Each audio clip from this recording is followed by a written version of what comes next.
छत्रपती शिवाजी महाराज की जय भवानी, जय शिवाजी।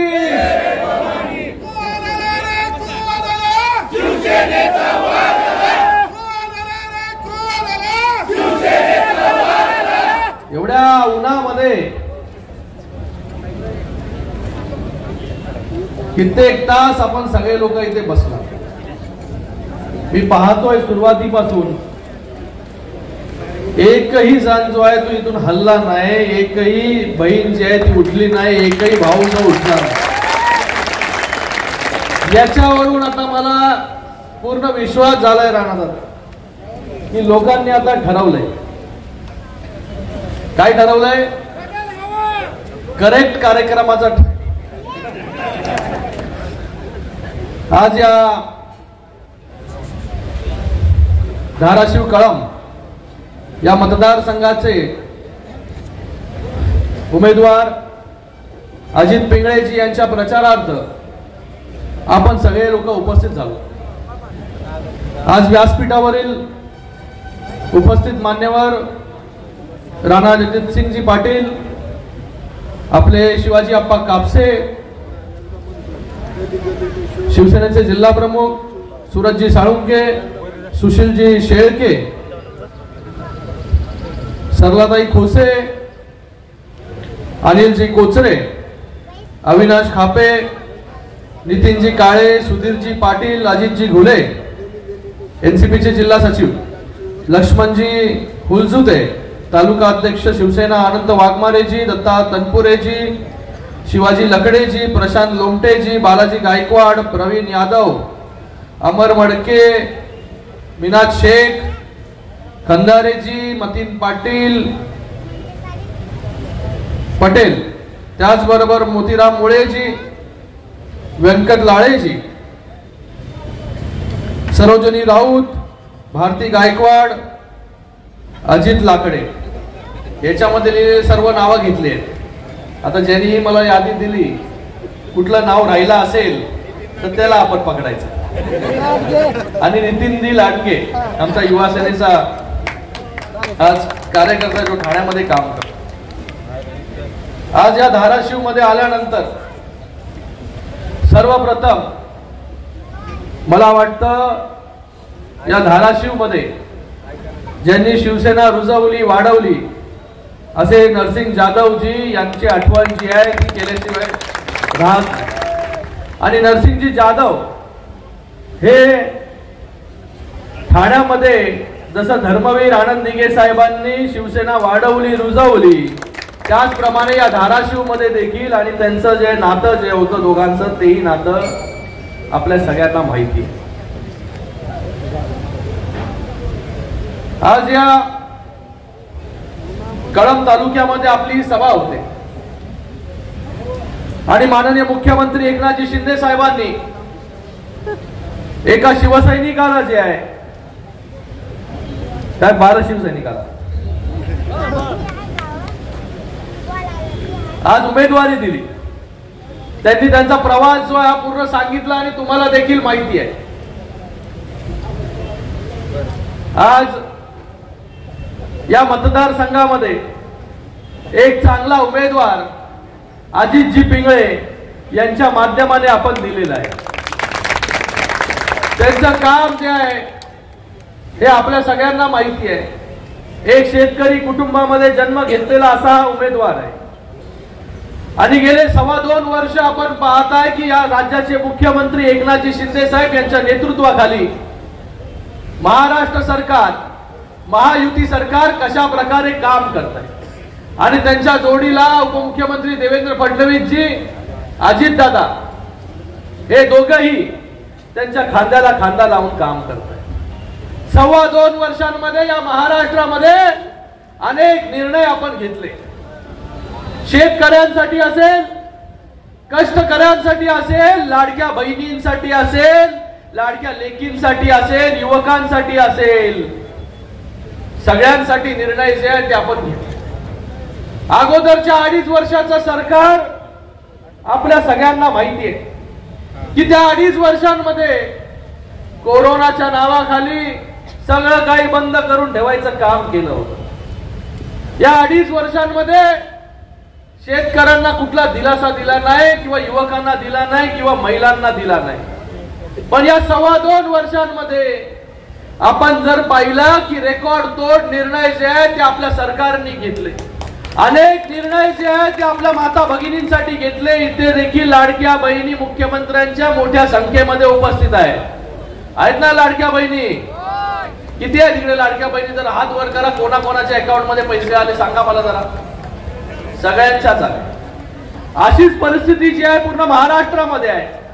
प्रत्येक तालुक्यामध्ये जिल्ह्यामध्ये विधानसभेमध्ये गेल्यानंतर तिथे हजारो मुख्यमंत्र्यांच्या लाडक्या बहिणी आहेत आणि ज्या बहिणींबद्दलचा विचार पहिल्यांदा कुठल्या सरकारने केला असेल तर तो आपल्या महायुतीच्या सरकारने केला, माननीय मुख्यमंत्री महोदयांनी केला।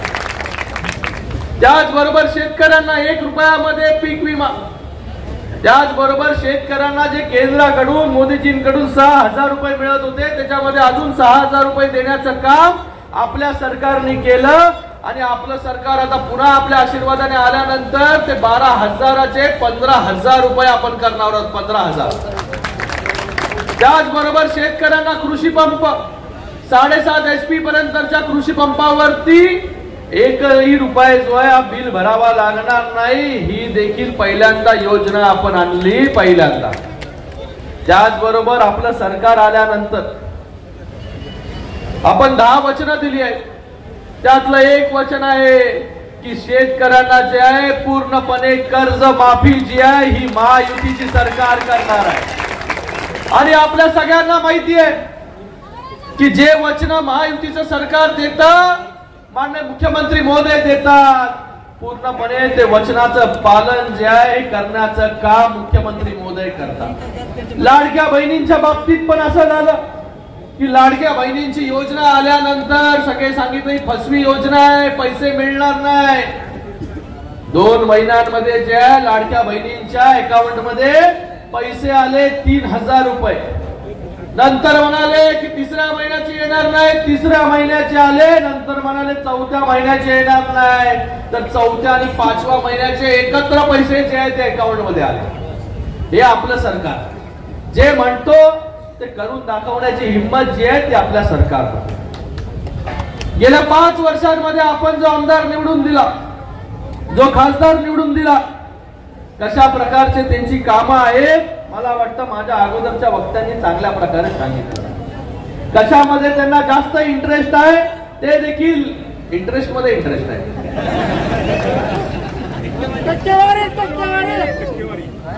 कशामध्ये जास्त इंटरेस्ट आहे हे तुम्हाला सगळ्यांना माहिती आहे। आणि आपल्याला सगळ्यांना मला एवढं सांगायचं की 2.25 वर्ष अगोदर जो निर्णय माननीय मुख्यमंत्री एकनाथजी शिंदे साहेबांनी घेतला तो का घेतला, तो निर्णय जो आहे आपण इकडे येऊन सांगतात की आम्हाला कोण शिवसैनिक भेटला नाही। अरे आपल्यापासून सगळे शिवसैनिक कार्यकर्ते जे आहे गेल्या 2.25 वर्षामध्ये जे आहे ते दूर व्हायला लागले, आपल्याला सोडून जावे लागले। 50 आमदार आपल्याला सोडून गेले, 13 खासदार सोडून गेले, आपल्यासारखे लाखो शिवसैनिक जे आहेत ते तुम्हाला सोडून गेले आणि माननीय मुख्यमंत्री महोदयांवरती विश्वास ठेवून जे ते शिवसेनेमध्ये आले। कारण की बाळासाहेबांचे विचार तुम्ही विकले, हिंदुत्वाच्या विचारांपासून तुम्ही दूर गेले आणि कोणाबरोबर जाऊन बसले?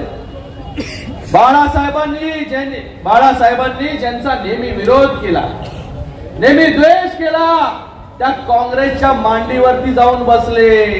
जे बाळासाहेब म्हणत होते की माझ्या पक्षाचं जर काँग्रेसीकरण होत असेल तर मी माझा पक्ष बंद करून टाकेन, तुम्ही तो पक्ष जो आहे तो त्यांच्या दावणीला जाऊन बांधण्याचं पाप जे आहे गेल्या 2.5 वर्षांमध्ये केलं। आणि कशासाठी?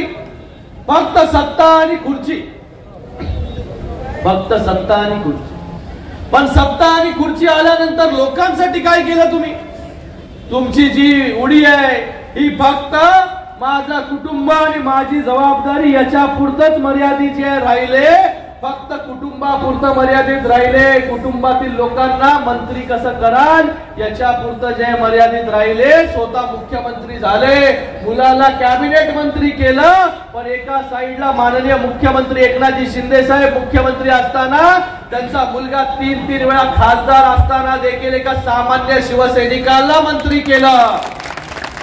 हा फरक आहे. हा फरक माननीय मुख्यमंत्री मोदयांमध्ये आहे.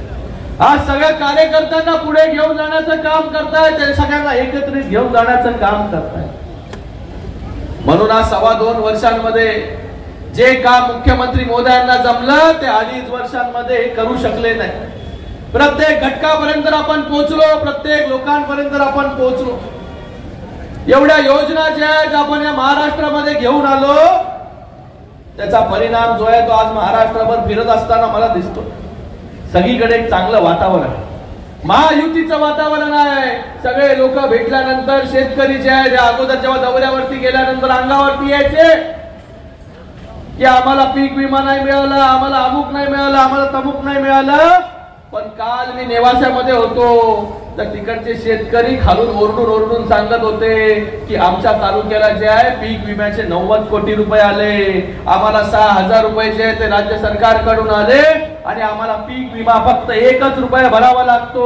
म्हणजे 2,000 रुपये लागत होते, त्यातले 1,999 रुपये जे आहे हे सरकार भरतं आणि आम्हाला फक्त 1 रुपयामध्ये पीक विमा मिळतो. हे खरंच सर्वसामान्यांचं, शेतकऱ्यांचं आणि कष्टकऱ्यांचं सरकार आम्ही असंच म्हणत नाही.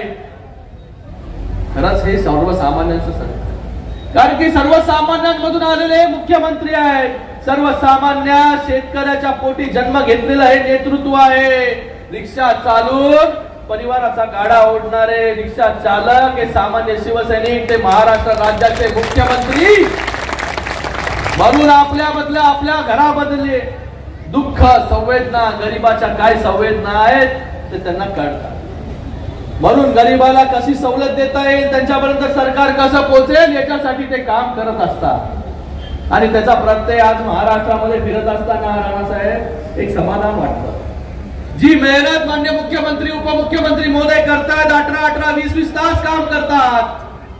18 तास कधी ऐकलं होतं का? 18 तास 20 तास मुख्यमंत्री काम करतात. आज या महाराष्ट्राने पहिल्यांदा पाहिलं 20 तास काम करणारा मुख्यमंत्री. आज वर्षाची दारं जी आहे सगळ्यांसाठी खुली आहे. आज महाराष्ट्राच्या कानाकोपऱ्यातून लोक जे आहे त्या वर्षावरती माननीय मुख्यमंत्री महोदयांना भेटायला येतात, एका विश्वासाने येतात की इथे आल्यानंतर मुख्यमंत्री महोदय जे आहे ते आम्हाला भेटतील. पिंगळे साहेब, तुम्हाला तिकीट कसं मिळालं? तुम्हाला पण आश्चर्य आहे ना, अगोदरचे तिकीट कसे मिळायचे?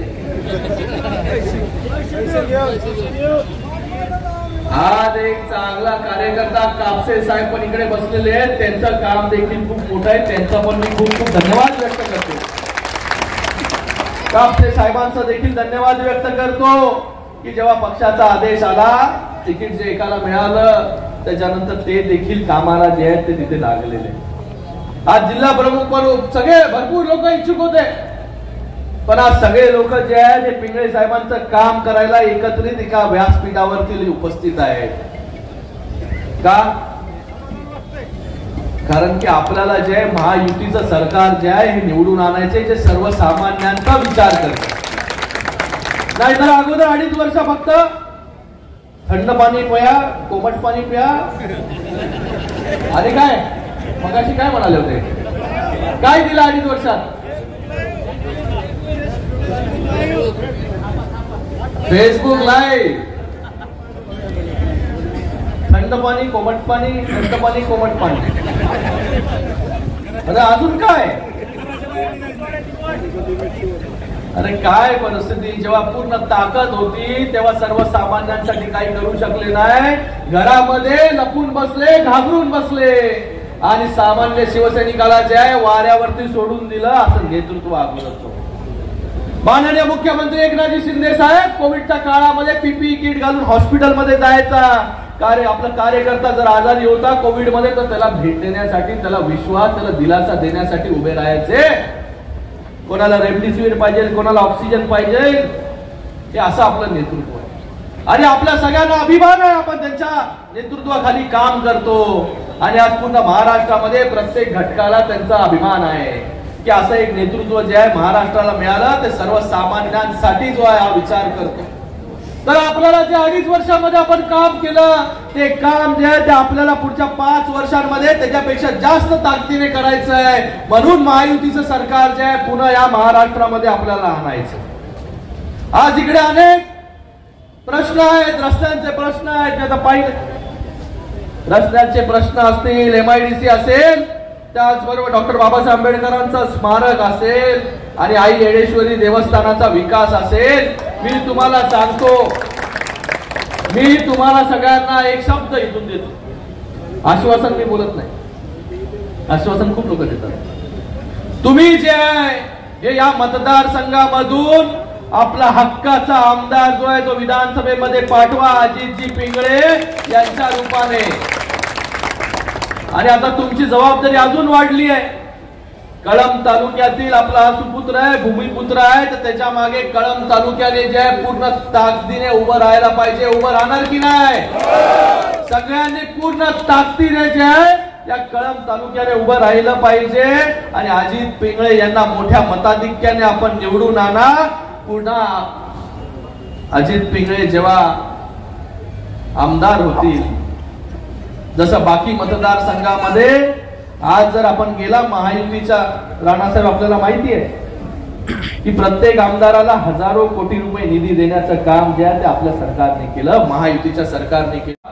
कुठेही बाजूचा आता उमरगा जिकडे मी जाणार आहे तिकडे जर आपण गेलात आणि विचारलं की किती निधी आला तर ते काय 100-200 काय बोलत नाही, असं डायरेक्ट हजाराच्या वरच बाता असतात. एवढा निधी जो आहे हा आपल्या सरकारकडून आला. अगोदर पण एवढा निधी होता, पण एवढा निधी अगोदर कुठे जात होता, पण आता सर्वसामान्यांपर्यंत हा निधी जातो, प्रत्येकापर्यंत हा निधी जातो. आणि आता लाडक्या बहिणींना देखील 1500 रुपये आतापर्यंत मिळत होते. हे महायुतीचं सरकार आल्यानंतर 2100 रुपये जे आहे ते आपल्या लाडक्या बहिणींना मिळणार आहेत. तर मला त्यांना देखील सांगायचंय, आपण सगळ्यांनी सावत्र भावांपासून सावध राहा. तुम्हाला आश्वासन देण्यासाठी येणार आहेत जे तुमची योजना बंद करायला कोर्टात गेले आणि आता जे सांगतात की आम्ही 3000 रुपये देऊ. त्यांनी असेच आश्वासन जे आहे ती बाकी राज्यांमध्ये दिले आणि सत्तेमध्ये आले. सत्तेमध्ये आल्यानंतर म्हणाले अरे प्रिंटिंग मिस्टेक झाली. सत्तेमध्ये आल्यानंतर बोलले केंद्राने पैसे नाही दिले. अरे